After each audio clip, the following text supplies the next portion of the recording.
O general Cândido Mariano da Silva Rondon esteve aqui em Mimoso, sua terra natal. Ele nasceu exatamente aqui, em 1948, para a inauguração da escola que leva o nome da sua mãe e cuja construção ele tinha financiado. Uma viagem às origens e cheia de lembranças.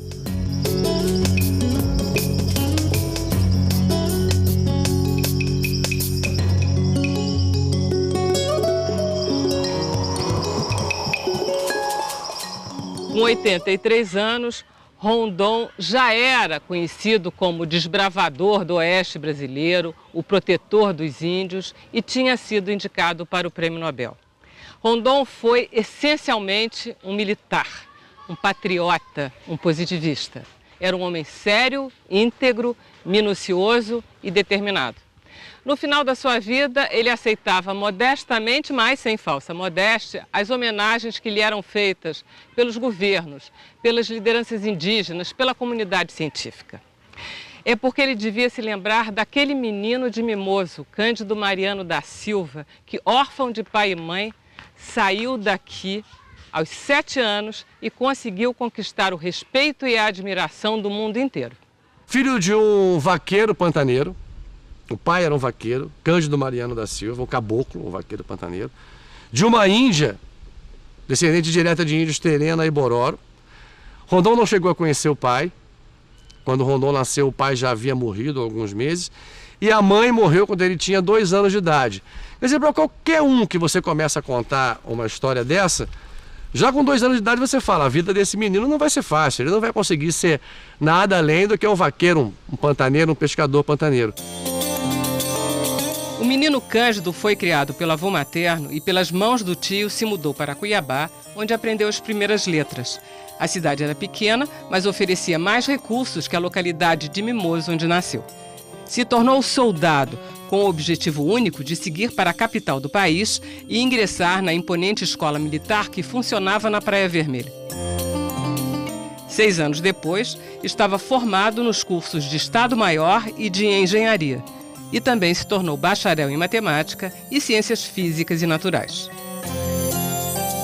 Ele é um homem que tem origens rurais, origens numa cidade muito pequena de Mato Grosso e que encontra e dialoga com esse mundo e vem para o Rio de Janeiro, faz aqui toda a sua formação e toma no Rio de Janeiro contato com teorias, com ideias, com uma formação acadêmica, uma formação e um preparo como oficial e como militar, como engenheiro militar também, que vai dar a ele, acho que, todo um instrumental de formação, mas também de um homem de prática, né, de atuação prática, para lidar com problemas que eram muito grandes no século XIX, né, e particularmente da atuação do Rondon nas questões das comunicações, da interiorização das comunicações, que vai ser a grande obra dele como homem público, acho que a grande marca dele e a grande contribuição.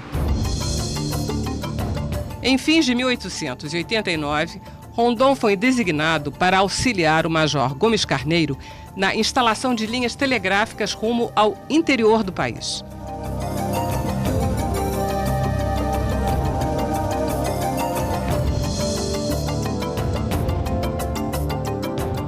A ligação do Rondon com o telégrafo nasce de um aprendizado prático dele como auxiliar de uma comissão construtora de linhas telegráficas que pretendia unir o Rio de Janeiro a Mato Grosso, passando pela capital Cuiabá, e de lá até a fronteira com o que hoje é Goiás, né, com a margem do rio Araguaia. Ou seja, fazer essa ligação para chegar até Cuiabá. Tá? Esse foi o percurso da primeira expedição, ainda sob Império, né, da qual o Rondon participou.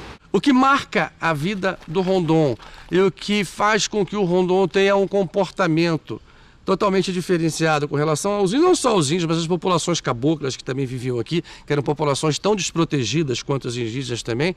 Foi um episódio que aconteceu na primeira inserção do Rondon na mata junto ao general Gomes Carneiro, ainda em 1892. E durante a madrugada, o Gomes Carneiro acorda o Rondon, chamando Cândido, acorde. O Rondon acorda e fala, pois não, general. E o general fala, escute, E o Rondon fala: estou ouvindo, os pássaros estão cantando. E Gomes Carneiro diz: mas os pássaros não cantam à noite. Nosso acampamento está cercado pelos índios bororos. Levanta, desmonta o acampamento e vamos embora. E o Rondon não consegue entender como é que uma tropa do exército praticamente bate em retirada, foge dos índios. E pergunta para o Gomes Carneiro: mas nós somos vários homens, todos armados, né? Vamos bater em retirada, vamos fugir? Gomes Carneiro: sim, o território aqui é a terra dos índios. Nós somos os invasores. E seria uma covardia nós, armados, atacarmos eles apenas com flechas e tacapes. O primeiro-tenente Cândido Mariano da Silva Rondon, então jovem e ardoroso republicano, com 25 anos, engenheiro, participou do projeto desde seu início. 25 anos depois, a 1º de janeiro de 1915, ele inaugurava aqui a Estação Telegráfica Santo Antônio do Madeira, ligando definitivamente a atual Porto Velho ao Rio de Janeiro. Era preciso integrar melhor o extenso território nacional, que desde os tempos dos bandeirantes não recebia muita atenção. O telégrafo, naquela época, era a forma mais eficaz de comunicação. A ligação através do telégrafo se reduzia ao Rio de Janeiro, algumas das capitais do Nordeste e parte também do sul, do sul do Brasil, né? Principalmente no caso do sul do Brasil, em função da fragilidade que se percebeu durante a Guerra do Paraguai, da ausência de mecanismos rápidos de comunicação. A segunda expedição, da qual ele já é o titular, né, o responsável, a pessoa que vai comandar a expedição, ela é formada em 1900.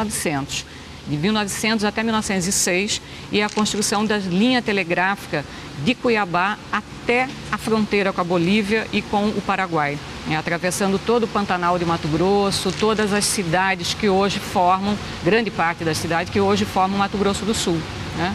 Três Lagoas, Ponta Porã, Aquidauana, a própria Campo Grande, né? E várias outras estações menores. A distância dessas regiões não podia ser medida apenas em quilômetros. As dificuldades de acesso e de circulação das informações eram imensas. A ligação entre Mato Grosso, entre Cuiabá, mas e outras cidades de Mato Grosso com a capital federal, ou mesmo ainda com a corte, se fazia de navios, né? E uma comunicação de navio, por navios que fazia uma volta não só por dentro de todo o estado, por dentro do Brasil, mas também indo até a Argentina para depois poder chegar ao Rio de Janeiro. Havia, no final do século, já com a República, um sentimento de que o Brasil era um país imenso e não sabia-se de nada. Levava 30 dias para você chegar em Porto Velho via o Rio Amazonas e o Rio Madeira. Então era um troço difícil, qualquer notícia levava 30, 60 dias para chegar nos cafundós do Amazonas. E até então toda a comunicação se fazia por navio, né? 2 meses para chegar cartas, né? Jornais também divulgava-se, enviava-se jornais do Rio de Janeiro, revistas por assinatura e tudo mais, mas chegavam 2, 3 meses depois ao seu destino, né? As próprias notícias, por exemplo, sobre a proclamação da República, chegaram em Cuiabá 1 mês e meio depois. A tarefa da expedição era das mais árduas. A cada dia, naquele pedaço desconhecido do território brasileiro, surgiam novas e enormes dificuldades. Primeiro, a hostilidade dos índios, que ele teve que conquistar a confiança dos índios. Depois, a própria dificuldade nos terrenos, em superar obstáculos, em atravessar rios, em montanhas, áreas com muitas pedras, com muitas árvores, com muito tudo, uma dificuldade, e também de manter o grupo unido em torno de um propósito, não só a elite que vinha junto com ele, mas também o pessoal que vinha para o trabalho de força bruta, mantê-los unidos, disciplinados e objetivados naquilo que deveria ser feito. Nesse momento nós temos um processo de imigração de europeus para o Rio de Janeiro, para São Paulo, para Minas Gerais, para as plantações de café. Aqui não tinha uma economia tão forte, eram as drogas do sertão. Então, era borracha também. E o Rondon, então, ele diz, vamos utilizar essa mão de obra existente, esses índios, vamos educá-los para o trabalho, para outro modo de vida. Então, acho que isso, em termos da sociedade ocidental brasileira, é importante, ele vai fazer e eu acho que aquele grupo que estava fazendo a República é um grupo que estava criando uma nova identidade no Brasil. O Rondon, em vários momentos do livro, em vários momentos da vida dele, ele deixa bem claro que ele não conseguiria realizar o trabalho que ele realizou se não fosse a participação, o apoio e o trabalho dos índios. Os índios conheciam a região, sabiam os melhores caminhos, então ele contou com a ajuda, com a informação, com o conhecimento, com a sabedoria e com o trabalho braçal, sim, por que não dizer, de várias nações indígenas espalhadas ao longo dos quase 2.000 quilômetros de território de Mato Grosso, por onde ele atravessou na construção da linha telegráfica. Mas nem só de indígenas ou de militares era formada a mão de obra das comissões comandadas por Cândido Rondon. Não há estatísticas sobre o número de trabalhadores civis que foram incorporados contra a própria vontade, de forma compulsória, à construção dessas linhas. Não há estatísticas, não se sabe também sobre o número de indígenas que foram voluntariamente ou não incorporados à construção da linha telegráfica. Sabe-se, tem poucos registros sobre isso, sobre grupos de populações urbanas, inclusive, envolvidas ou não em alguns motins, revoltas ou pegas mesmo em casas de correção e de detenção e que foram levadas, deportadas para essas regiões e que foram incorporadas à construção como se fossem militares. Enfim, um trabalho organizado em feitio militar, em grande escala, o que incorporava centenas de soldados, mas incorporou também centenas ou talvez milhares de trabalhadores civis que não pediram para entrar na Comissão Rondon e nem eram assalariados. As expedições se seguiam uma após a outra.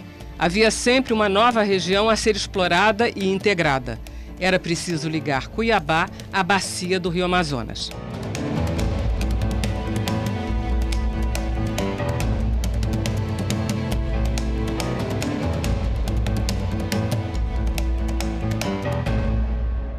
Começando de novo em Cuiabá, mas aí subindo em direção à região que hoje é o Acre, e que fazia parte naquele momento de uma região recém-anexada ao Brasil, através de um movimento de guerra, de um conflito armado. Então a anexação do Acre, então de novo o telégrafo cumpre essa função também, de estabelecer a ligação dessa porção recém-incorporada ao Brasil com o governo central, com a região central, com a capital federal e com o restante desse território brasileiro. Até então, isso aqui era apontado em todos os documentos históricos como região desconhecida. Ele fez um trabalho de mapeamento dessa região, de estudo antropológico dos costumes dos indígenas, deu nome aos rios, identificou quais eram as foz, os comprimentos dos rios, enfim, fez um trabalho geológico, cartográfico dessa região e por conta disto é que Rondônia efetivamente existe. A Comissão Rondon, ao longo dos seus 20 anos de funcionamento, esticou pelo menos 6.200 quilômetros de fios telegráficos e inaugurou 71 estações como esta aqui de Ji-Paraná, que é uma das poucas construções que restam dessa época. Veio não só abrindo um picadão e lançando essa linha telegráfica, como também estudando a botânica, a geologia, as pessoas, tinha um respeito muito grande pelas pessoas que ele encontrava, que ele sabia, que moravam aqui, não só os índios, mas também as populações tradicionais aqui dessa região, e veio abrindo um local de uma forma única. Ninguém entrava aqui no meio, no coração de onde hoje é Rondônia, não só pela mata, pelas condições climáticas e etc., mas também pelos índios que aqui habitavam, que eram considerados um obstáculo, não tinha nem seringueiro ali. Os seringueiros estavam próximos aos rios que hoje contornam o estado, mas ali o meio ele foi o primeiro realmente a passar e de uma forma maravilhosa. Gostava de registrar tudo, fazia relatórios com minúcias, inclusive, da sonoridade dos batuques dos índios que ele encontrava pelo caminho. Se ele soubesse, talvez, fazer partitura, ele teria esse cuidado de fazer as partituras nos relatórios dele. Tamanho era a abnegação dele pelo meio em que ele estava. A grande marca, talvez, da comissão, ou das comissões que ele comandou e que acabam sendo chamadas no singular como Comissão Rondon, mas foram várias, tem esse caráter de ser uma penetração, que ele pretendia, ordenada dos territórios por onde passava. Uma região com ocupação humana, sem dúvida, ocupação produtiva também, mas que era considerada por quem olhava da região central do Brasil, né, naquele momento, como objeto dessas intervenções e de necessidade para estabelecer uma comunicação mais rápida e principalmente para administrar esse território ainda tão distante do governo central. Rondon detinha a informação. Rondon sabia, conhecia os caminhos, Rondon sabia onde estavam as terras agricultáveis, onde estava o minério, onde estava o ouro, as pedras preciosas, onde estava a água. E ele não guardou essa informação para ele. Ele disponibilizou essa informação ao país. Ele possibilitou com que o país pudesse se programar, se organizar para ocupar um território brasileiro que ainda não estava ocupado e que era totalmente desconhecido. O trabalho do Rondon revelou o Brasil aos brasileiros. Depois do intervalo, a aventura de Rondon com o presidente americano em plena selva e o desafio de desbravar todas as fronteiras do país.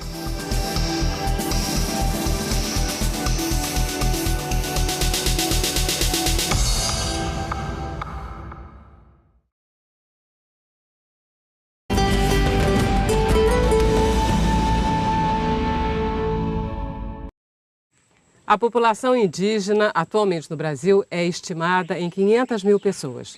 São 220 povos, são 180 línguas. O Rondon achava que os índios poderiam evoluir até uma civilização ocidental, mas ele aprendeu com os índios a sabedoria e o respeito à natureza. E foram os índios também que o ensinaram a conhecer uma enorme região do Brasil que era tida como zona desconhecida, como Rondônia e o Rio da Dúvida, que é onde nós estamos. A expedição de reconhecimento do Rio da Dúvida é mais um capítulo épico na história de Cândido Mariano Rondon. O destino do rio, que tem sua nascente no Mato Grosso, era um mistério. Havia quem dissesse que seguia em direção ao sul, rumo à Bacia do Prata. Mas não estava descartada a possibilidade de que pudesse desaguar na Bacia Amazônica. Para tal expedição, Rondon teve a companhia do ex-presidente dos Estados Unidos, Theodore Roosevelt. Quando Roosevelt perdeu a eleição de 1910 ou algo assim e ficou meio entediado, já tinha ido para a África matar leão e elefante, sei lá, ele era meio metidão a um machismo especial americano da época, ele resolveu fazer uma outra viagem para ver se o nome dele reaparecia na mídia.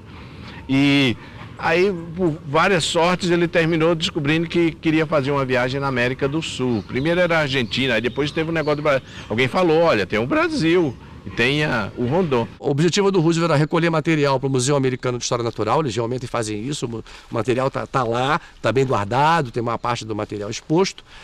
E o Rondon fala, não, eu vou ter o maior prazer em levar o ex-presidente americano, mas eu quero incluir na expedição a cartografia do Rio da Dúvida, para que parte da produção do conhecimento científico feito durante essa expedição fique aqui no Brasil. Ele é indicado pelo presidente da República para acompanhar o Roosevelt nessa expedição. A fala dele, a gente, pelos registros que tem, é que ele condiciona que essa expedição deve ser científica. Então ele condiciona que não deveria ser, digamos, um passeio, né, um turismo, mas agregasse um trabalho como ele fazia. Qual era esse trabalho que ele fazia? Ele agregava e integrava suas equipes profissionais de botânica, de zoologia, geólogo, linguista, antropólogos. Para se encontrar com Rondon, o ex-presidente teve que contornar toda a costa leste da América do Sul, entrar no Rio da Prata e subir até a fronteira com o Mato Grosso. Em Corumbá se uniu aos brasileiros. O grupo seguiu até Cáceres e de lá se deslocou em direção à nascente do Rio da Dúvida. Com fama de aventureiro, Roosevelt já tinha explorado a África, mas foi aqui, na selva brasileira, que ele descobriu como pode ser hostil o mundo selvagem. O rio, que em seu começo se mostrava tranquilo, foi ficando cada vez mais caudaloso e acidentado. Quando uma queda d'água surgia, a equipe era obrigada a abrir picadas na mata e arrastar as canoas até um ponto em que o curso voltasse a ser navegável. Se uma canoa afundava, o jeito era derrubar uma árvore e construir outra. Acampavam nas margens em busca de exemplares da flora e da fauna da região. Os registros fotográficos são de deixar qualquer ecologista de hoje em dia com os cabelos em pé. Mas a natureza deu troco através dos insetos da região, mais especificamente falando, com os mosquitos que atacavam os viajantes sem dó. Rondon, que já estava habituado a aventuras como aquela, não sofreu tanto, mas o mesmo não se pode dizer de Theodore Roosevelt. Teve malária e ficou à beira da morte. Chegou a pedir que o grupo o abandonasse, mas Rondon nem cogitou a ideia. Chegaram ao Rio Madeira, afluente do Amazonas, 59 dias e quase 700 quilômetros depois. A dura jornada fez com que Rondon rebatizasse o Rio da Dúvida. Daquele dia em diante, passaria a se chamar Rio Roosevelt. E ao final o Roosevelt chegou em Manaus muito cansado e etc., mas com a glória de ter feito essa viagem, que é uma viagem para a época muito extraordinária. Foi feito em 1914, né? Retiraram eles de maca, no final ele não conseguia andar mais. E ele, inclusive, consta da autobiografia que ele escreveu, quando ele se retirou dessa região, ele disse que tinha certeza que a vida dele seria encurtada. Ele foi o mais jovem presidente dos Estados Unidos e morreu com 40 e poucos anos em função dessa viagem, dessa loucura. Roosevelt, então, dedica os últimos 4 anos da vida dele, os últimos 5 anos, Roosevelt morreu em 1918, a divulgar a vida e a obra do Marechal Rondon. É Roosevelt que apresenta para o mundo o trabalho que o Rondon estava desenvolvendo aqui. Tanto que em 1919, Rondon ganha o prêmio Livingston. A medalha tem 104, 105 anos, apenas 32 pessoas receberam essa medalha e até o momento Rondon é o único brasileiro que recebeu essa comenda dada pela Sociedade Geográfica Americana. So it's a pretty stiff bar of achievement to have to rise to for someone to receive it. And so the fact that Cândido Rondon, is that close, was given it is quite an extraordinary thing. And it was that combination of being a humanist as well as a scholar that made him be qualified for this. Se Roosevelt não tivesse vindo aqui, o mundo não tomaria conhecimento do que estava acontecendo na Amazônia, que estava acontecendo no trabalho de um grande homem. No ano passado, para celebrar os 100 anos dessa expedição, o engenheiro Marc André Meyer, os coronéis do Exército Irã Reis e Ivan Carlos Gingri Angonese e o professor americano Jeffrey Lehman resolveram refazer parte do trajeto utilizando caiaques. Eu sempre tive uma fixação muito grande, para mim é o meu norte, como explorador, é o Rondon. E eu já tinha homenageado o Rondon na descida do Rio Negro, fazendo a biografia dele. Na descida do Amazonas, a primeira parte, fazendo Manaus-Santarém, eu tinha chegado até o rio Cuminá. Ele, como general de divisão, na época de demarcações de fronteiras, ele tinha subido o rio, que na época era o mais difícil de subir, e ele assumiu essa responsabilidade. Então, tinha homenageado nesse trecho. E surgiu nessa mais uma oportunidade de homenageá-lo. Então, imediatamente eu disse, tamo junto. Nós levamos nessa expedição 21 dias. Foram do dia 21 de outubro a dia 13 de novembro, com um intervalo de 2 dias com um empecilho que houve no caminho, que nós encontramos os índios Cinta Larga. Nós fomos a expedição, em homenagem à original, que maior percurso realizou. Nós descemos no quilômetro 256 em diante, e as outras começaram do 420 até a Foz. Finalizando essa epopeia, foi uma vitória, foi uma vitória de missão cumprida, atingimos o objetivo de rememorar esse passado. As missões telegráficas haviam chegado ao fim, mas logo outra se apresentou. No final da década de 1920, Rondon foi designado como inspetor de fronteiras. Uma nova saga o esperava. O que acontece no final do século XIX e começo do século XX? Grandes acordos internacionais que foram comandados, esse trabalho das relações internacionais foram comandados pelo Barão do Rio Branco. Que bom que o país teve uma pessoa como o Barão do Rio Branco, que fez um trabalho diplomático, político, que culminou com os acordos internacionais que delimitaram os limites entre o Brasil e quase todos os outros países da América do Sul. E o Barão do Rio Branco fez um trabalho diplomático político, mas o ato de demarcar as fronteiras, de colocar marcos nas fronteiras, isso foi feito pelo Marechal Rondon, em mais de 17 mil quilômetros, desde o Rio Grande do Sul até Roraima, com uma quantidade absurda de marcos. Eu não sei precisar para você nesse momento quantos marcos foram colocados. O importante é que nenhum marco foi questionado por nenhum país. Os militares têm que colocar uma pessoa da sua confiança. Então o Rondon é um quadro, eu acho, bastante interessante para o Exército, importante para o Exército, conhecedor. Ele tinha trilhado, né? Ele não fica... Mato Grosso já era uma extensão, que é Mato Grosso do Sul, Mato Grosso, que é hoje, e Rondônia. Ele conhecia tudo isso aqui. Eu costumo definir que as fronteiras brasileiras elas se consolidaram na pena de Rio Branco e nas botas do Marechal Rondon. O trabalho começou no rio Oiapoque, que faz divisa com as Guianas. No caminho, comunidades ribeirinhas e tribos como a dos Benarés. A aproximação com as mais diversas etnias das regiões de fronteira tinham um objetivo claro. O Estado brasileiro se colocando ali na fronteira, além do mais, ele nacionaliza aqueles índios. Aqueles índios são brasileiros. De barco, subiram o rio Amazonas. O destino era o Monte Roraima e a tríplice fronteira entre Brasil, Venezuela e Guiana Inglesa. A empreitada exigiu esforço. Os índios macuxis foram recrutados para auxiliar a expedição.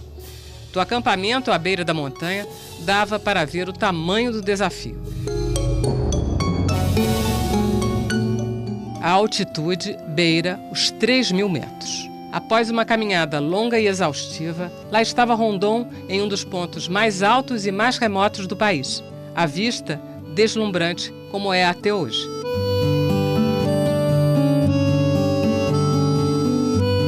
Para celebrar o feito, foram hasteadas as bandeiras dos 3 países que se encontram naquele local. Veio palmilhando essa fronteira em lugares que nunca ninguém tinha passado, outros sim, reencontrando marcos, lançando novos marcos, estudando a viabilidade da fronteira, militarmente falando, mas também do ponto de vista econômico, estudando as populações tradicionais que existiam ao longo da fronteira, onde tinha índio, onde tinha quilombola, onde tinha ribeirinhos, e propondo ações governamentais para que essa fronteira fosse mantida.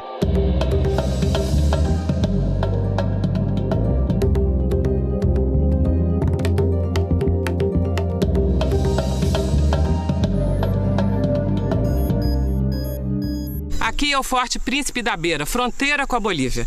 Ele foi construído em 1776 pelos portugueses para defender a sua colônia, o Brasil, do ataque dos inimigos, os espanhóis, que ficavam do lado de lá do rio Guaporé.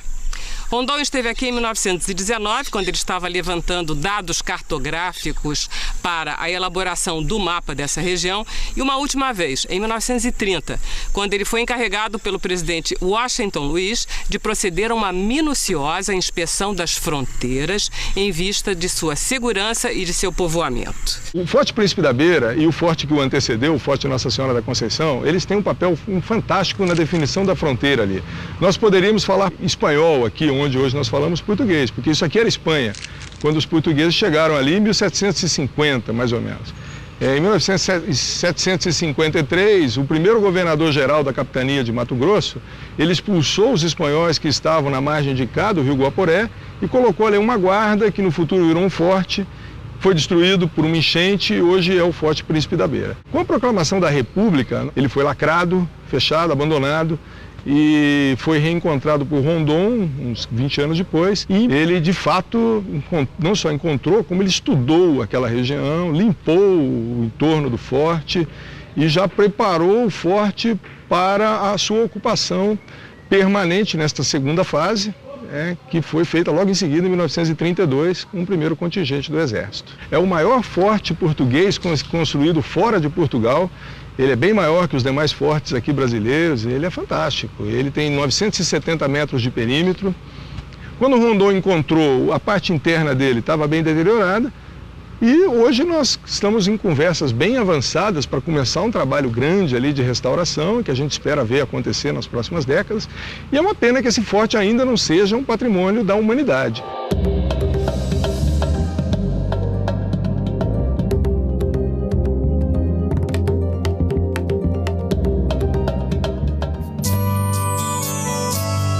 De aldeia em aldeia, de cidade em cidade, a inspeção de fronteiras seguiu até mais uma tríplice divisa entre Brasil, Paraguai e Argentina. Nos registros feitos pelo Major Luiz Tomás Reis, fiel companheiro de Rondon, imagens das cataratas do Iguaçu e do Salto das Sete Quedas, que viria a desaparecer depois da construção da usina de Itaipu. Esses registros fotográficos e cinematográficos feitos por Rondon foram um diferencial do seu trabalho desde as primeiras expedições. As imagens divulgadas pela Comissão Rondon sobre um Brasil ainda desconhecido dos grandes centros, um Brasil sobre o qual podia se ouvir falar, mas a visão desse Brasil nas telas do cinema ou através de álbuns fotográficos, até de postais, né, da circulação intensa dessas imagens através das páginas de revistas e dos grandes jornais, sem dúvida isso criou muito impacto. Estou falando de 1906, 1907, 1910, até a década de 20 toda, esses filmes ainda fizeram muito sucesso. Imagens de índios, imagens de danças, de rituais indígenas, imagens de grandes saltos e cachoeiras, de rios caudalosos, enfim, da floresta amazônica, né, da vegetação, enfim, do que fosse julgado atraente para esse público. Pode-se dizer que Rondon foi um pioneiro também na utilização de uma assessoria de imprensa para divulgar os resultados de suas expedições. Assim, com a aprovação da opinião pública, ficava mais fácil garantir a continuidade do trabalho.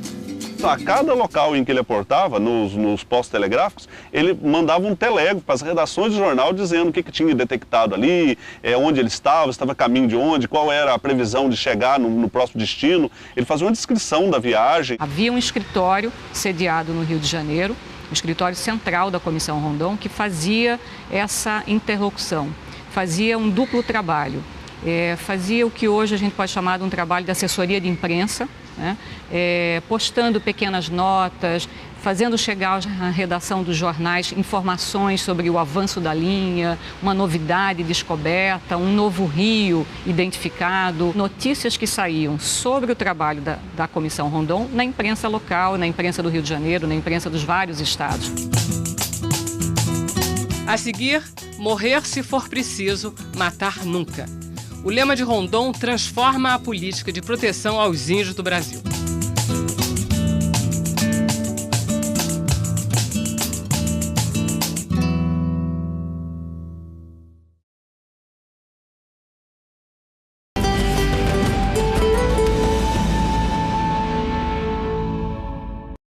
Apesar de estarem aqui muito antes dos colonizadores portugueses aportarem nossa costa, os índios sempre foram, e até hoje ainda são, ilustres desconhecidos para a maioria da população brasileira.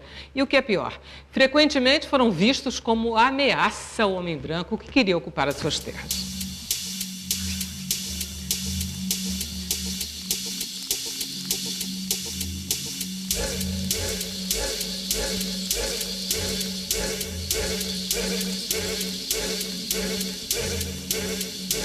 Não foram poucas as etnias dizimadas pela cobiça ou pela própria ignorância.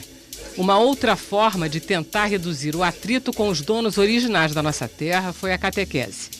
Acreditava-se que só através dela era possível alcançar a socialização dos índios. Com o avanço das expedições do positivista Cândido Rondon pelo Brasil desconhecido, essa relação começa a mudar. O discurso dele e a ação dele não era de um confronto explícito de guerra, de luta, né? Mas era convencer esses índios a se integrarem à sociedade brasileira de forma pacífica. Como se integrar? Se integrar era ele dando essa educação para o trabalho, era ele regulamentando, reorganizando o espaço de vida desses índios. Quando ele regulamenta terras indígenas, quando ele coloca espaços para a colonização, abre espaço para a colonização, ele está fazendo esse ordenamento. E ele dizia que isso era possível fazer de forma pacífica, em trazendo o índio para o nosso convívio. É um homem que também destoa, né? E que leva, acho que toda uma elaboração que vem também do apostolado positivista, que já havia uma elaboração de pensar de que forma poderiam fazer a incorporação dos indígenas à sociedade nacional, à sociedade brasileira, claro que como subalterno, como um cidadão de segunda ou de terceira classe, que precisaria ser educado, né, civilizado e depois, talvez, um século, né, ser incorporado como brasileiro. O Rondon foi criado pelo tio dele, né? Os pais morreram muito cedo, ali perto de Cuiabá, em Le Verger, Santo Antônio do Le Verger, e teve uma vida de um filho de um pequeno fazendeiro que tinha uns talentos e muito cedo, com 15 anos, veio para a escola militar no Rio de Janeiro. Então, e naquela ocasião não aparecia índio Bororo, nem Terena, nem Guaná, nem nenhum desses índios apareciam, a não ser como curiosidades. Então, eu acho que Rondon não teve nenhum convívio com os índios na infância, nenhum. Toda a sua criação amorosa pelos índios foi feita intelectualmente e emotivamente em função dessa intelectualidade. E desenvolveu, inclusive, estratégias de contato com os indígenas que depois vão sendo usados por outros, até pela própria FUNAI, né, depois, anos e décadas depois. O contato com os índios de forma não violenta, né, de conhecer a língua do índio para poder se comunicar com ele, oferta de presentes, enfim, essas são práticas, né, e políticas de contato com o índio que de fato diferem do que se fez, por exemplo, durante a construção de outras grandes obras públicas no interior do Brasil, no estado de São Paulo, por exemplo, onde se exterminou povos indígenas que desapareceram, guaranis, caingangues, né, são grupos que desapareceram. Ele foi atingido por uma flecha, um garoto, um índio Iambiquara de 16 anos de idade. Os Iambiquaras eram os índios bravos, eram ferozes, já conhecidos. Rondon estava em busca do lendário rio Juruena, nessa época, 1906, era bem começo da linha telegráfica que ligou Cuiabá ao Santo Antônio do Madeira, onde hoje é Porto Velho, e Rondon caminhava com alguns homens a cavalo na mata, quando um índio, um garoto de 16 anos, um garoto com 16 anos, ele já era um homem naquela época, avistou a equipe do Rondon e, para afugentá-los, atirou 3 flechas no Rondon. 2 não acertaram nele, o que é incrível, porque índio não erra flecha. O garoto fez aquilo para assustar o Rondon e a equipe do Rondon. Rondon não se intimidou. E a 3ª flechada veio exatamente no coração do Marechal Rondon. Mas ela foi barrada pela cinta de couro que o Marechal usava, uma cinta de apoio de coldre para carregar a arma. A cinta conseguiu bloquear o veneno que tinha na flecha. A flecha feriu o Rondon, mas ele não morreu. E é exatamente por não ter morrido que o Rondon conquista os Iambiquaras. Ele não reage ao ataque dos índios, não permite que os homens que estavam com ele armados reagissem, muito pelo contrário, ele recolhe as armas e manda que um dos seus homens volte ao acampamento com as armas e fica na mata para encontrar os Iambiquaras. Ele conversava com os índios e quando ele chegava, os índios se referiam a ele como grande chefe, que era uma titulação que só se dá àqueles a quem os índios admiram incontestemente, que são os chefes deles próprios. Alguns índios Bororo, os Bororo orientais, já tinham contato com a sociedade brasileira, mas os ocidentais não tinham. Então há um encontro inicial, né?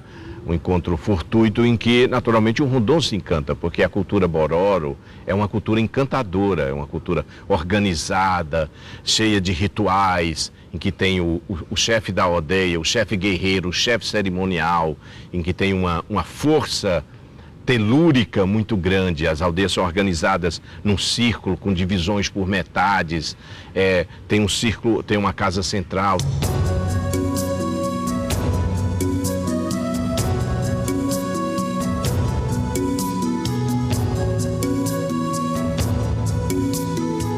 Então eu acho que os Bororo encantaram o Rondon.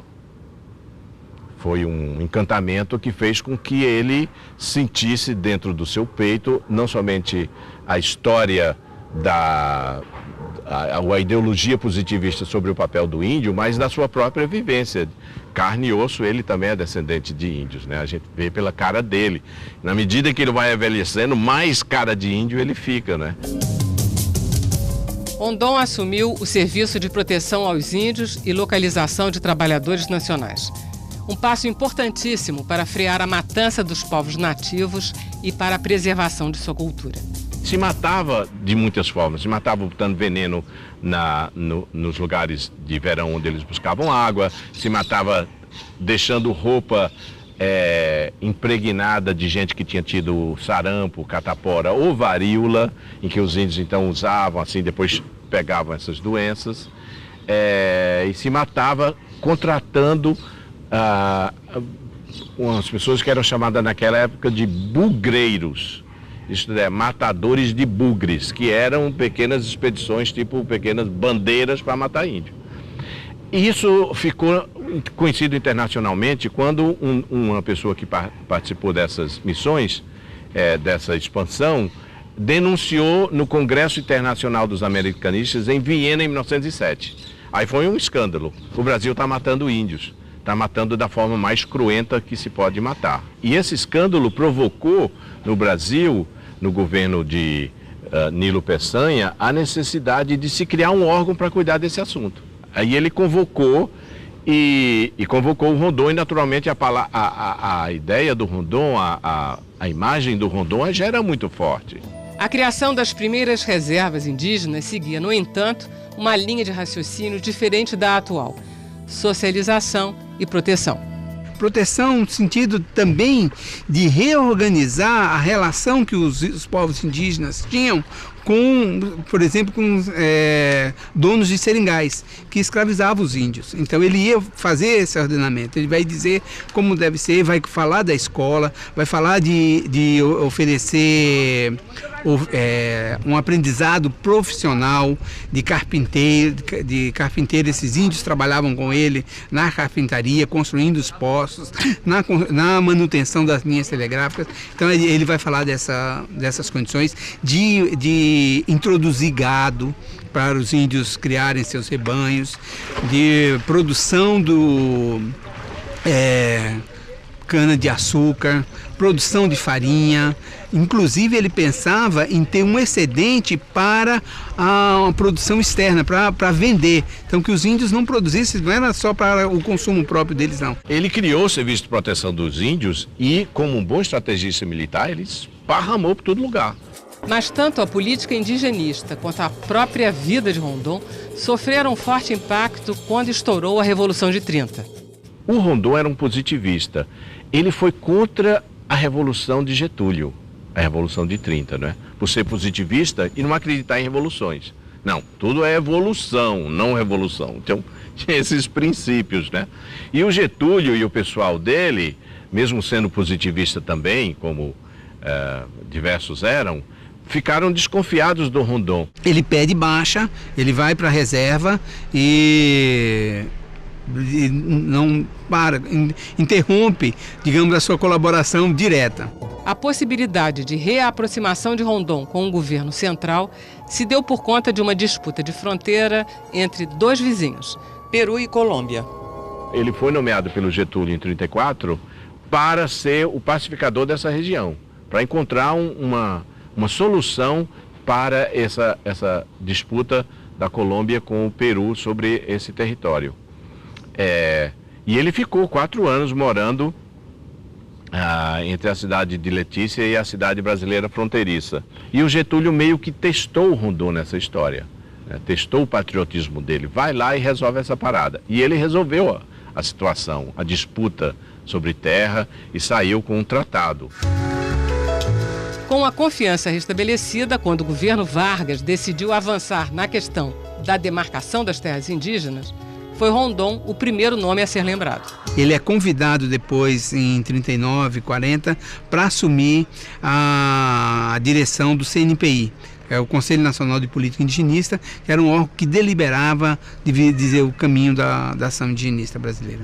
Rondon estabelece que terra indígena não é lote, não é gleba. Terra indígena é aquilo que é culturalizado, é aquilo que é reconhecido pelos índios. Não é só aquilo onde ele planta, não é só aquilo onde ele caça, aquele território onde ele caça. É aquele território que ele reconhece, que sabe que aqui tem isso, que aqui tem aquilo, que algum dia eu posso ir para coletar alguma coisa, eu posso ir para pescar, eu posso ir para fazer alguma coisa assim. Esse conceito vai aos poucos crescendo e surge o máximo disso, e o máximo que é a grande legado do SPI é na criação do Parque Nacional do Xingu. Rondon também foi um dos fundadores do Museu do Índio, no Rio de Janeiro, em 1953.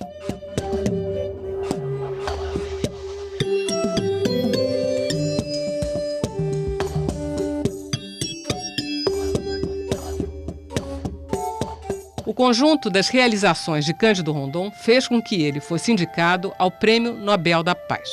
Seu cabo eleitoral era um nome de peso. Quando Einstein esteve aqui em 1921, ele soube do Rondon e escreveu uma carta. Ele já tinha o seu prêmio Nobel pela teoria de 1905, da relatividade simples, e escreveu uma carta para o comitê do Prêmio Nobel da Paz da Suécia, sugerindo, olha, tem essa pessoa aqui, bababá, eu recomendo que ele seja agraciado com um prêmio pelo que ele está fazendo pelos índios brasileiros. Depois o Rondon foi também indicado em outros momentos, na década de 50 também foi indicado ao Prêmio Nobel da Paz, porque era um exemplo, era uma água fresca que surgia diante dos conflitos internacionais, dos preconceitos contra outros povos e, sobretudo, contra os povos chamados primitivos, quer dizer, aqueles que nem Estado tinham, que era visto como alguma coisa extraordinária.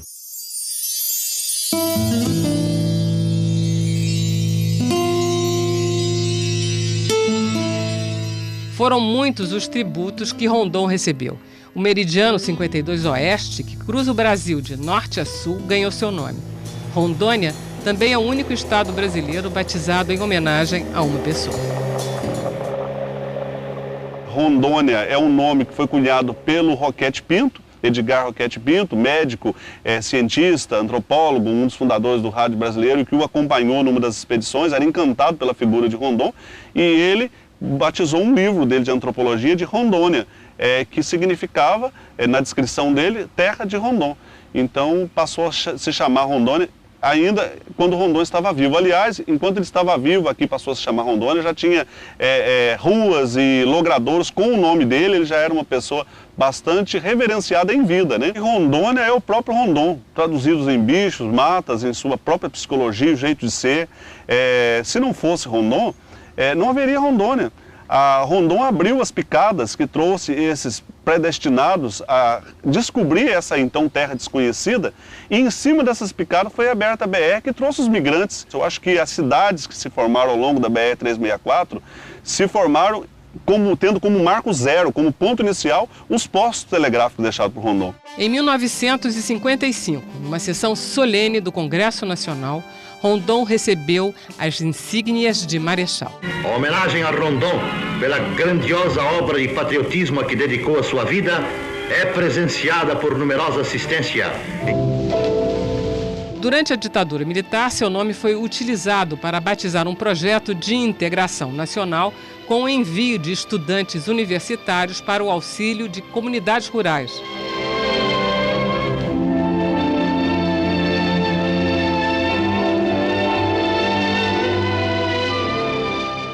O projeto Rondon chegou a ser extinto em 1989, mas foi reativado em 2004 e, desde então, já levou mais de 12 mil rondonistas a cerca de 800 municípios. O Rondon foi uma figura de proa que fez com que os brasileiros, na média, vissem que tinha uma figura fundamental defendendo os índios, e que os índios, dizendo que os índios eram parte essencial do Brasil. Mas nos últimos anos o nome de Rondon tem meio que esmaecido, um retrato na parede, né? E as pessoas não sabem a importância que ele teve, o legado que ele teve em relação aos povos indígenas, em relação a comunicações no Brasil e tudo mais. É um momento também da intelectualidade brasileira, da história brasileira recente, que vai ser ultrapassado e um dia vai se reconhecer em breve quem é o verdadeiro Rondon e qual foi o seu papel e por que nós somos um país melhor por causa do Rondon. I thought it was very interesting that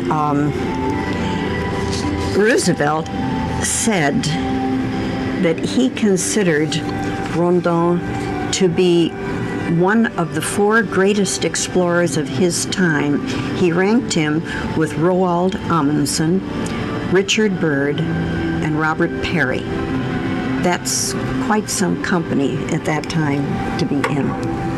So I think he's someone that Brazil can be very proud of. Rondon teve 74 malárias. Ele morreu cego por causa das malárias que ele teve. Rondon teve uma vida fantástica, viveu fazendo aquilo que gostava e o que queria. Então, com certeza, ele foi um homem muito feliz, realizado realmente, devia estar muito satisfeito com a vida enquanto realizava o trabalho que ele fazia. Tinha um amor tão exacerbado pelo Brasil que ele falava "Viva a Pátria" a cada descoberta. Aliás, foram as últimas palavras dele quando ele estava no berço de morte, morrendo, cego, com 92 anos, ele falou "Viva a Pátria".